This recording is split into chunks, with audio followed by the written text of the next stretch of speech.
Assalamualaikum warahmatullahi wabarakatuh. Innal hamdalillah nahmaduhu wa nasta'inuhu wa nastaghfiruh wa na'udzu billahi min syururi anfusina wa min sayyiati a'malina. Man yahdihillahu fala mudhillalah wa man yudlil fala hadiyalah. Ashhadu an la ilaha illallah wahdahu la syarikalah wa ashhadu anna Muhammadan abduhu wa rasuluh. Ya ayyuhalladzina amanu taqullaha haqqa tuqatih wa la tamutunna illa wa antum muslimun. Ya ayyuhan nasu taqu rabbakumul ladzi khalaqakum min nafsin wahidah wa khalaqa minha zawjaha wa batha minhuma rijalan katsiran wa nisaa'a wattaqullaha alladzi tasaaluna bihi wal arham innallaha kana 'alaikum raqiba. Ya ayyuhalladzina amanu taqullaha wa qulu qawlan sadida yuslih lakum a'malakum wa yaghfir lakum dhunubakum wa may yuti'illaha wa rasulahu faqad faza fawzan 'azima.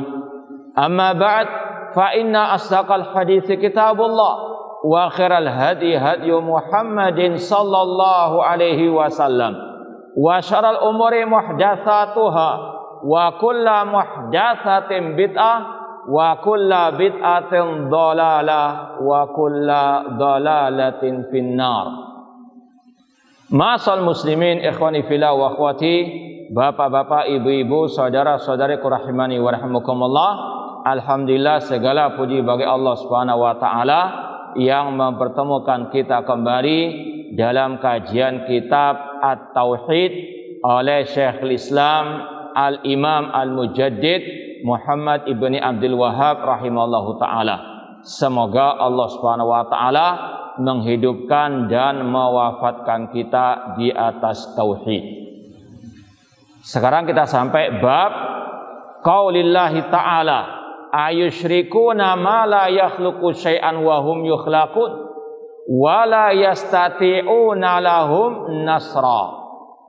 Bab tentang firman Allah Surat Al-A'raf ayat 191 dan 192 yang artinya, apakah mereka menyekutukan Allah dengan yang tidak bisa menciptakan sedikit pun sesuatu apapun, sedangkan mereka adalah makhluk yang diciptakan oleh Allah dan mereka tidak sanggup menolong para penyembahnya.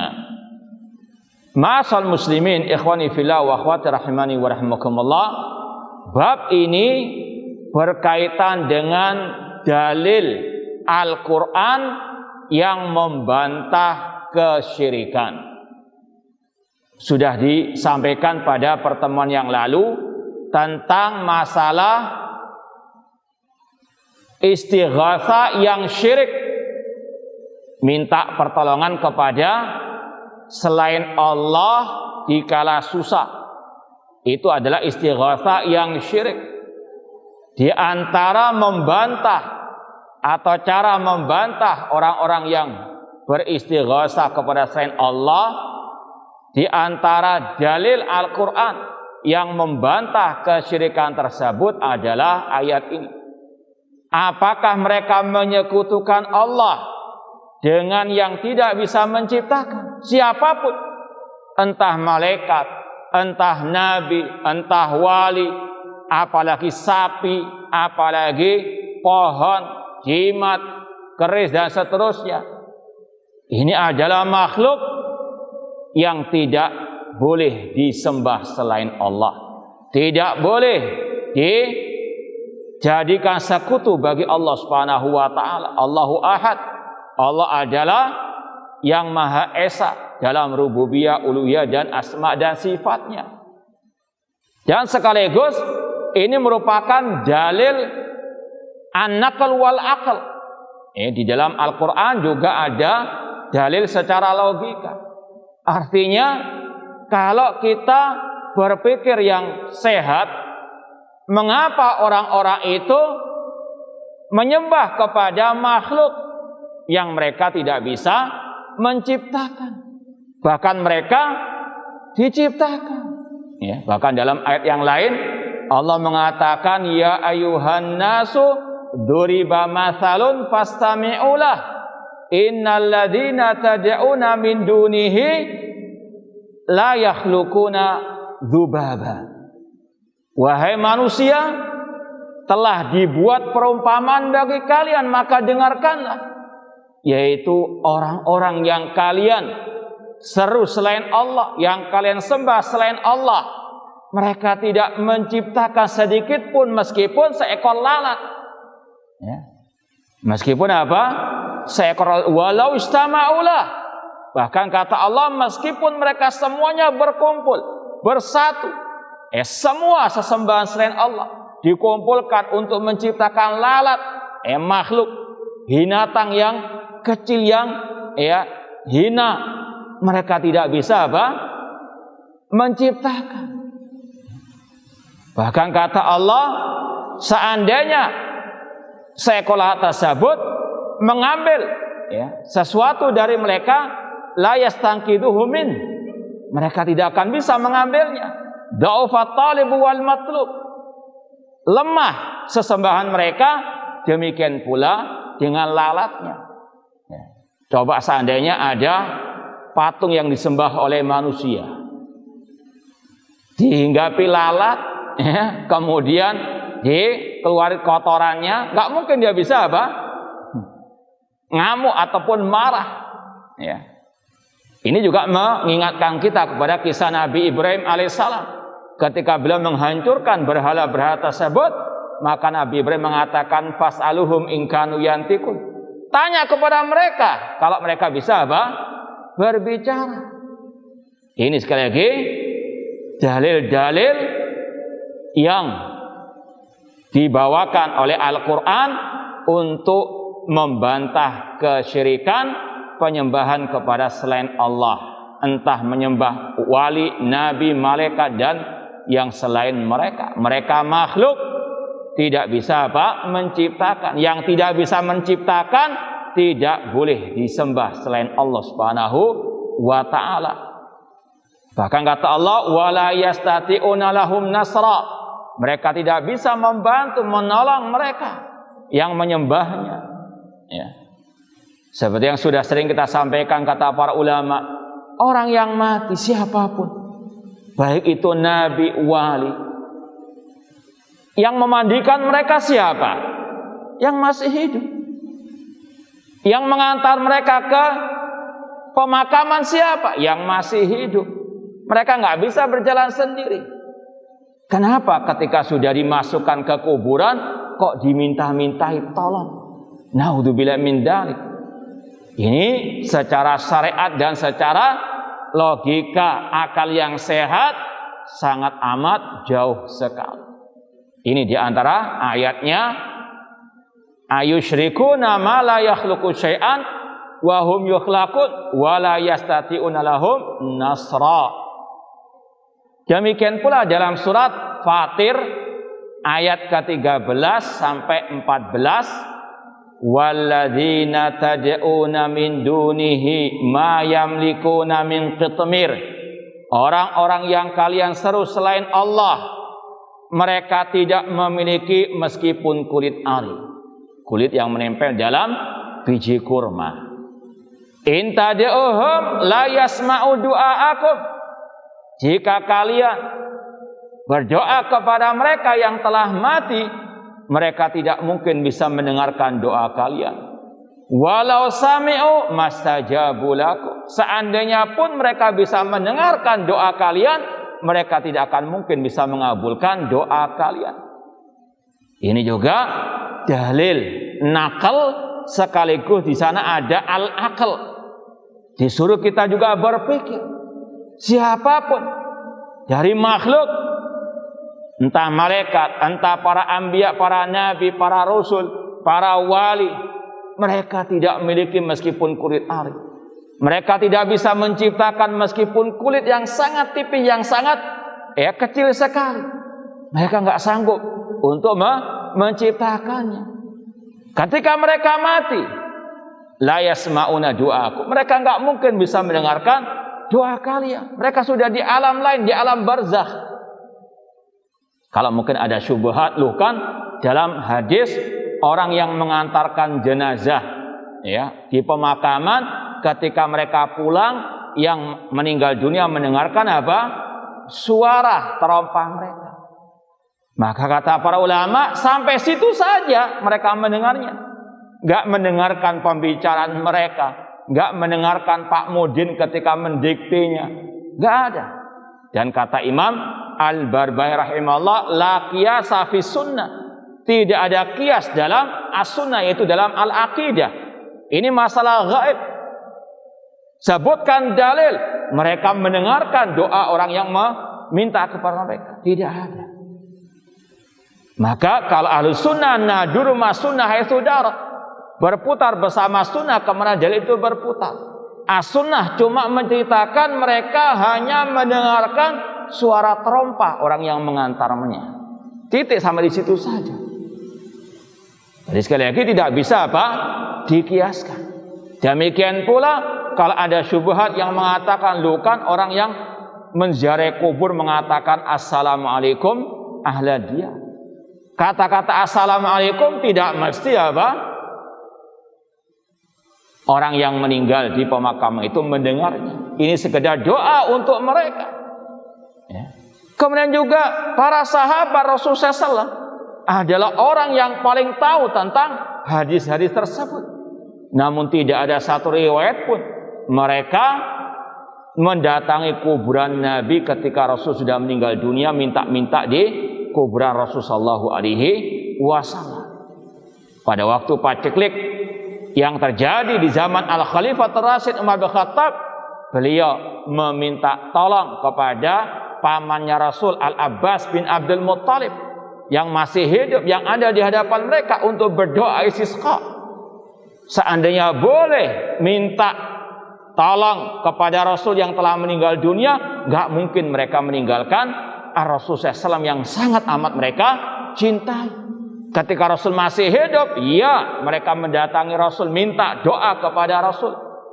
Tapi ketika Rasul sudah meninggal dunia, tidak ada satu hadis pun yang sahih, riwayat yang sahihah yang menyebutkan para sahabat minta tolong kepada Rasul atau ngalah berkah di kuburan Rasulullah SAW. Karena mereka paham, intad'uhum la yasma'u du'aakum. Kalau kalian berdoa kepada mereka, mereka tidak mungkin bisa mendengarkan doa kalian. Seandainya mereka bisa mendengarkan doa kalian, mereka tidak mungkin bisa mengabulkan doa kalian. Ngapain berdoa kepada mereka? Yang mengabulkan doa hanya Allah. Ud'uni astajib lakum. Berdoalah kepadaku, kata Allah, aku akan kabulkan. Wa idza sa'alaka ibadi anni fa inni qarib ujibu da'wata da'i da'a. Apabila hambaku bertanya kepada engkau Nabi Muhammad tentang diriku, jawablah aku dekat, aku yang mengabulkan orang yang berdoa kepadaku. Jangankan nanti akan disampaikan, kita Rasulullah SAW ketika ditimpa musibah minta tolong kepada Allah. Ketika perang Badar, ketika dalam keadaan kritis genting, pasukan kaum musyrikin 3 kali lipat dibandingkan pasukan kaum muslimin, beliau khawatir terhadap para sahabat beliau. Beliau pun apa? Istighatsah, seperti yang sudah kita sampaikan. Kepada siapa beliau istighatsah? Kepada Allah. Beliau istighatsah kepada Allah.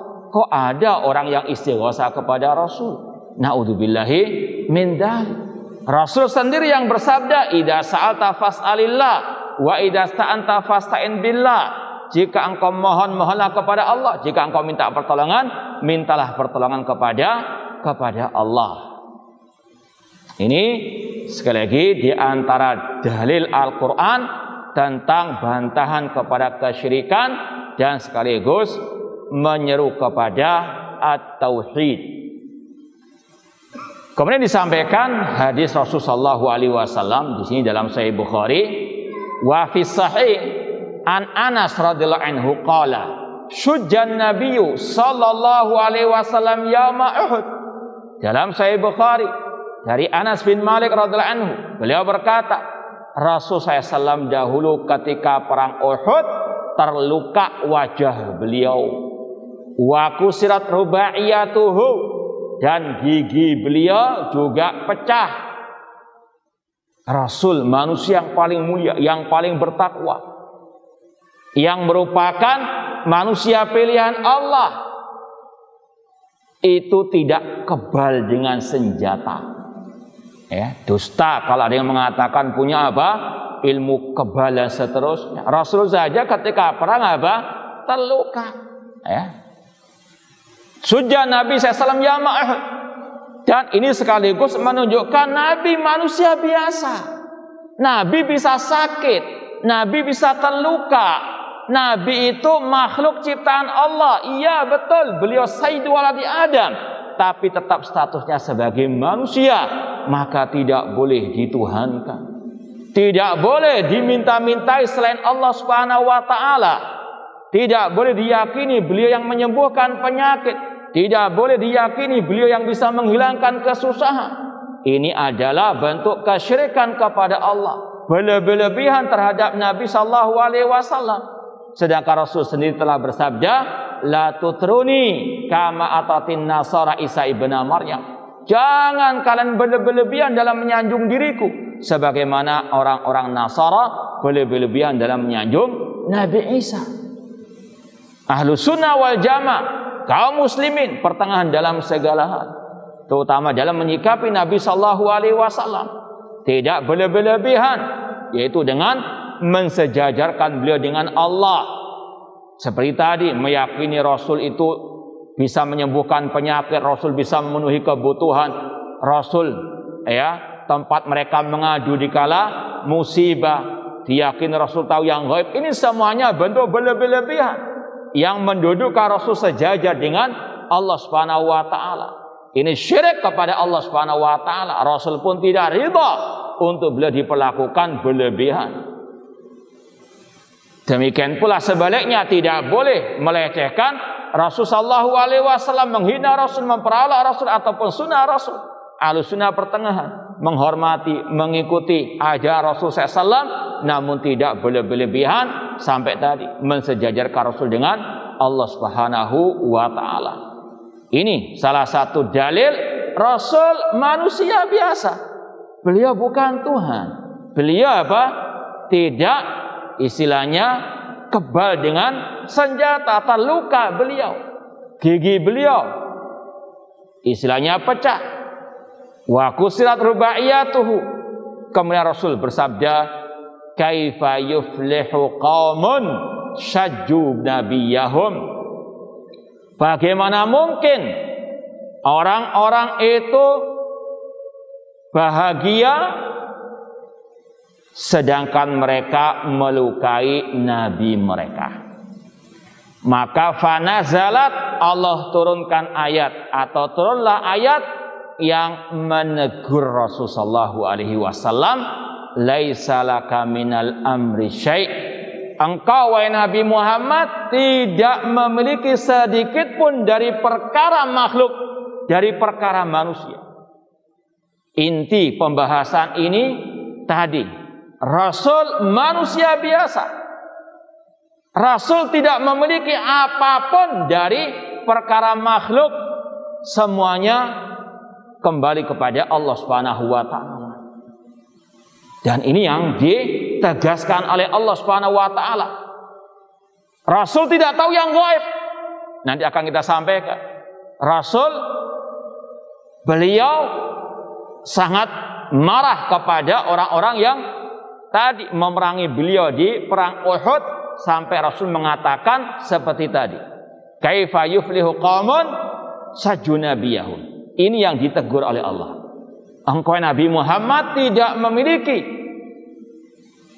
sedikit pun dari perkara mereka, nasib mereka. Engkau nggak tahu apa yang terjadi,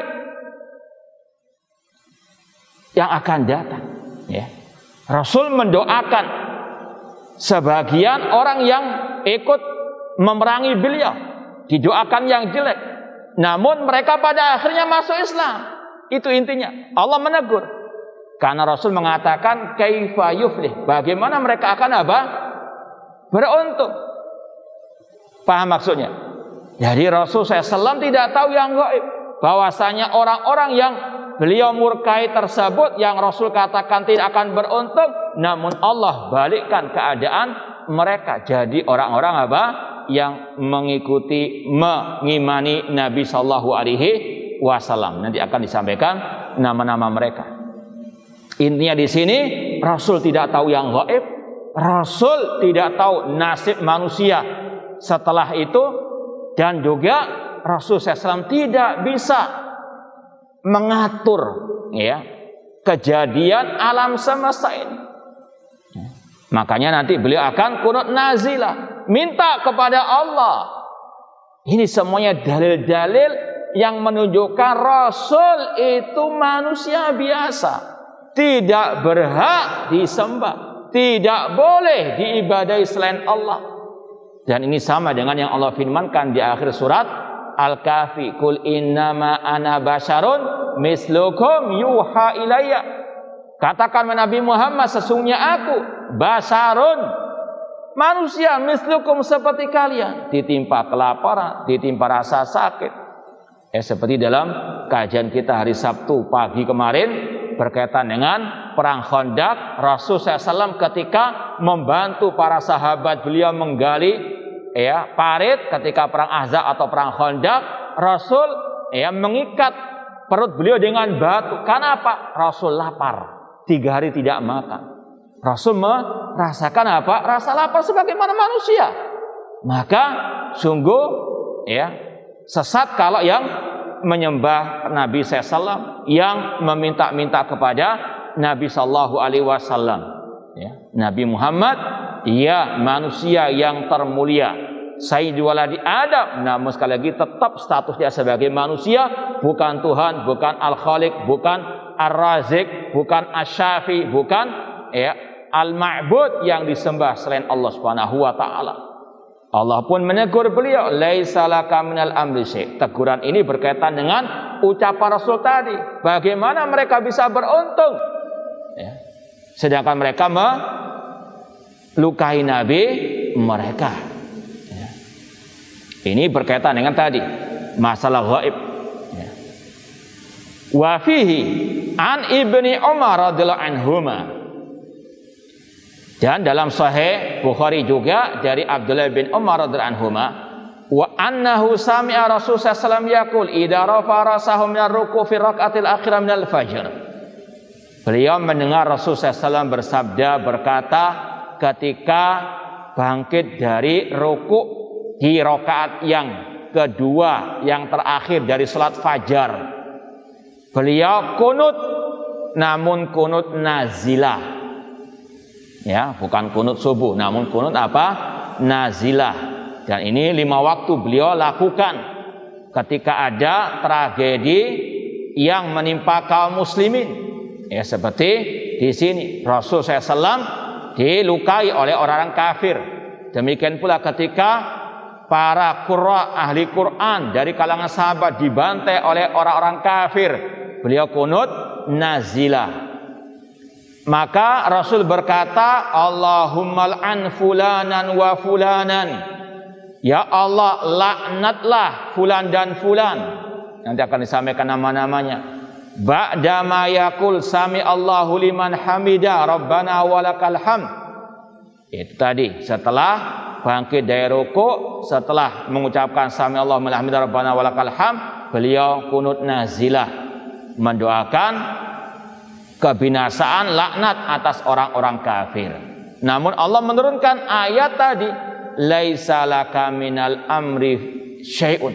Engkau Nabi Muhammad tidak memiliki sesuatu apapun dari perkara mereka.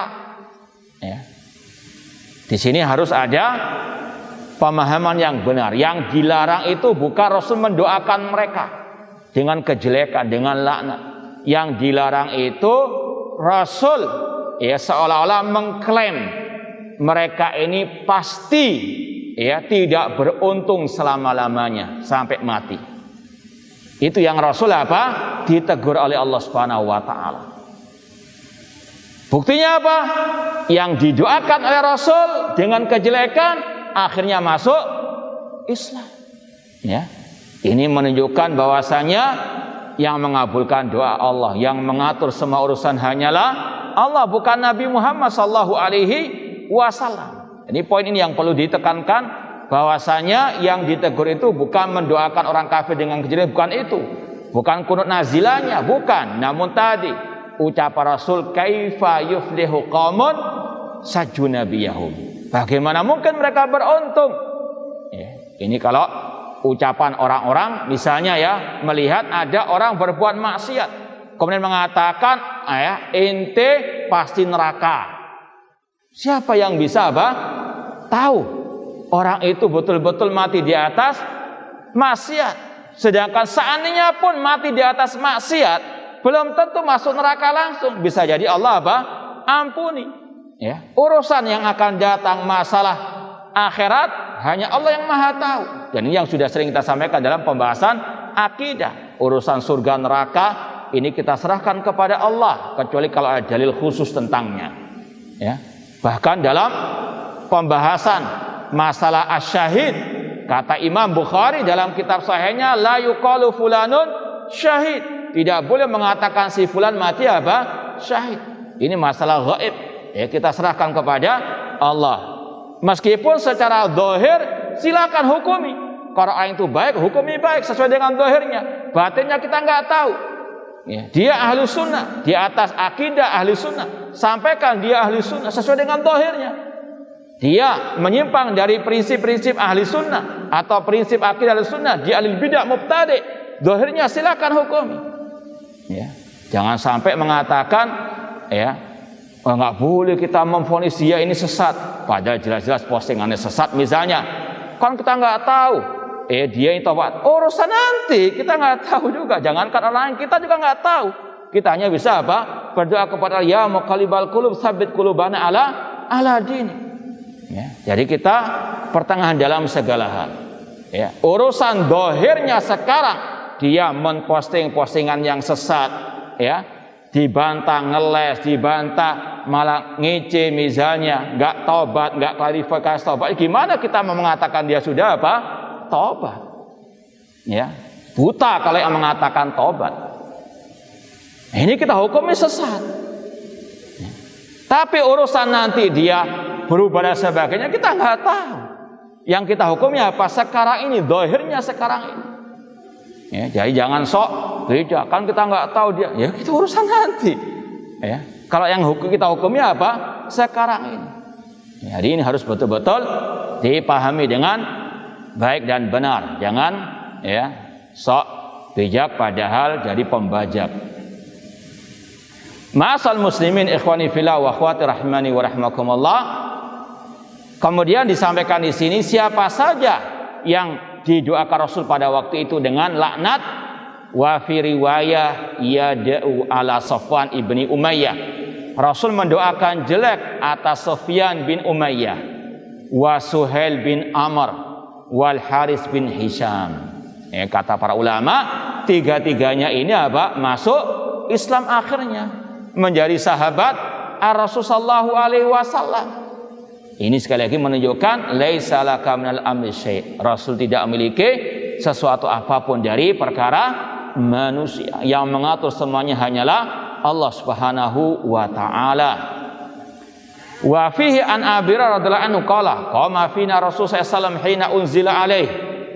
Demikian pula di antara dalil tentang Nabi Muhammad itu manusia biasa, tidak boleh dituhankan, tidak boleh disejajarkan dengan Allah, yaitu ketika Rasul SAW berdiri di tengah-tengah kita setelah diturunkan ayat wa andir ashiratakal aqrabin. Wahai Rasul, berilah peringatan kepada karib kerabatmu yang terdekat. Maka Rasul pun berdiri di hadapan orang-orang Quraisy seraya berkata, ya ma'syara Quraisy au kalimatan nahwaha, wahai orang-orang Quraisy atau yang semisal dengannya, ishtaru anfusakum, selamatkanlah diri kalian, la ughni ankum minallahi syai'a, aku tidak bisa bermanfaat bagi diri kalian sama sekali. Ini pernyataan langsung dari Rasulullah SAW. Di hari kiamat Rasul tidak bisa menolong mereka.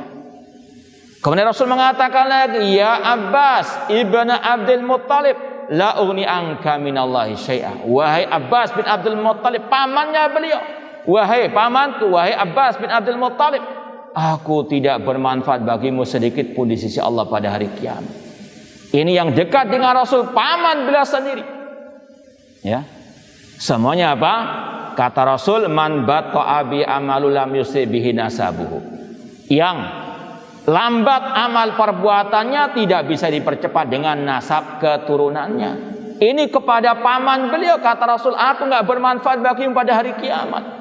Bahkan lebih dari itu, beliau berkata kepada yang lain, ya Safiyatu ammata Rasul sallallahu, wahai Safiyah, bibinya Rasul sallallahu, la ugni anki minallahi syai'a, aku tidak bermanfaat bagimu di sisi Allah sedikit pun. Bahkan kepada putri beliau sendiri Fatimah, wa ya Fatimatu binta Muhammad, wa ya Fatimah binti Muhammad, salini min mali ma syi'ti, la ugni anki minallahi syai'a. Wahai Fatimah, putrinya Muhammad, mintalah kepadaku dari harta yang engkau kehendaki sekarang, karena aku tidak bermanfaat bagimu sedikit pun di sisi Allah Subhanahu wa ta'ala. Ini yang masih dekat dengan Rasul, yang masih hidup di zaman Rasul. Rasul mengatakan tidak bisa bermanfaat bagi mereka. Semuanya tergantung iman dan amal salehnya. Likulin darajatun mimma amilu. Maka ngapain orang-orang itu apa? Bergantung kepada yang mengaku keterangan Rasul, padahal sangat jauh dari akidah Rasul, sangat jauh dari ittiba kepada sunnah Rasul sallallahu alaihi wasallam. Naudzubillahi min dzalik.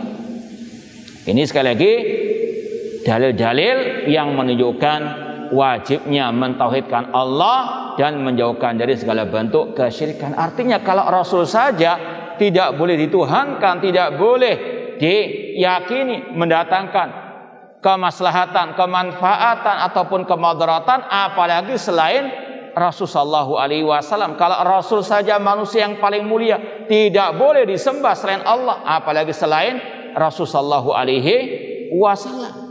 Ya, tadi dalil-dalilnya Rasul manusia. Rasul ketika sakit didoakan oleh malaikat Jibril. Ya, seperti dalam hadis tentang masalah ruqyah, bismillah arqiq, Allah yashfik dan seterusnya. Ini manusia biasa Rasul. Dalam artian bukan sesembahan selain Allah Subhanahu wa taala. Makanya dalam hadis Rasul tentang masalah kalimat syahadat, beliau mengatakan man syahida alla ilaha illallah wa anna Muhammadan abduhu wa rasuluh. Barang siapa yang bersaksi tidak ada sembahan yang hak kecuali Allah dan bahwasanya Muhammad hamba Allah dan utusan Allah. Rasul menegaskan beliau adalah hamba Allah agar tidak dituhankan. Rasul mengatakan beliau adalah utusan Allah agar dihormati, agar ditaati, namun tidak sampai dituhankan. Ini pertengahan ahli Islam. Bukan seperti Yahudi yang memperolok, melecehkan, bahkan membunuh para nabi mereka. Bukan ad-dhalin orang Nasara yang menyembah Nabi Isa, menyembah nabi mereka. Islam pertengahan, menghormati nabi, mengikuti ajaran nabi, namun tidak sampai menuhankan Nabi Muhammad sallallahu alaihi wasallam. Kemudian fihi masail. Kesimpulan dari bab ini, yang pertama tafsirul ayatain. Ini sudah kita lewati, tafsir surat Al-A'raf dan Fatir tadi.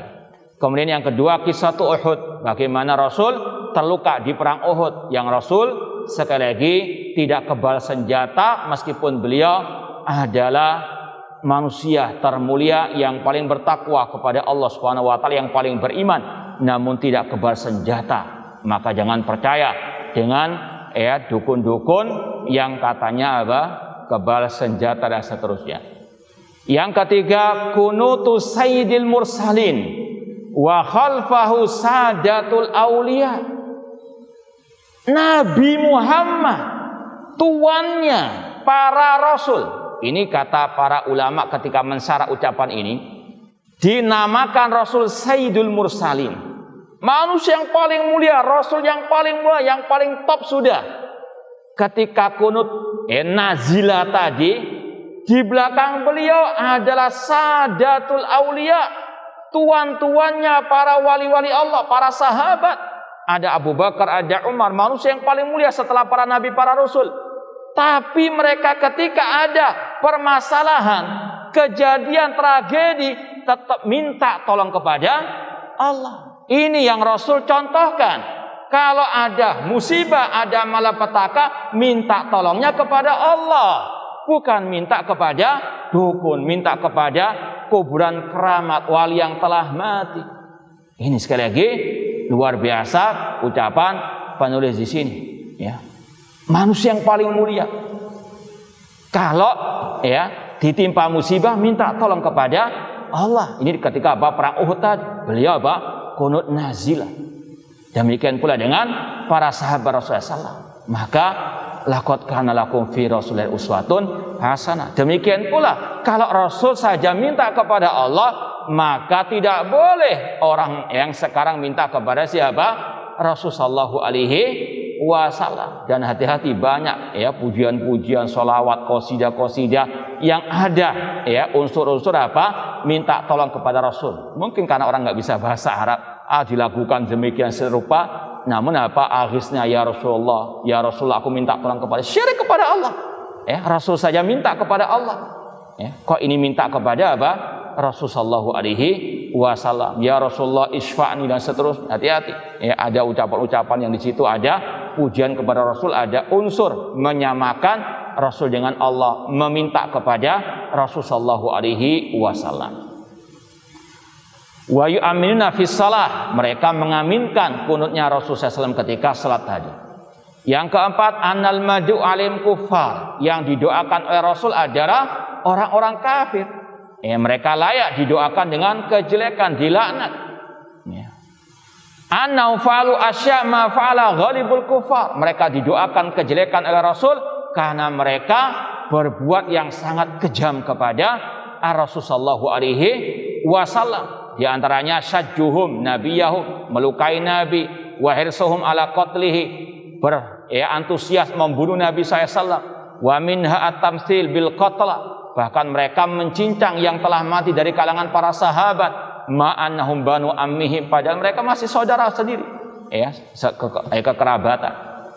Intinya Rasul mendoakan mereka karena mereka kafir plus kejam kepada beliau dan kepada orang-orang yang beriman. Insyaallah kita lanjutkan pada pertemuan yang akan datang. Kurang lebihnya mohon maaf. Wa jazakumullahu khairan. Wassalamualaikum warahmatullahi wabarakatuh.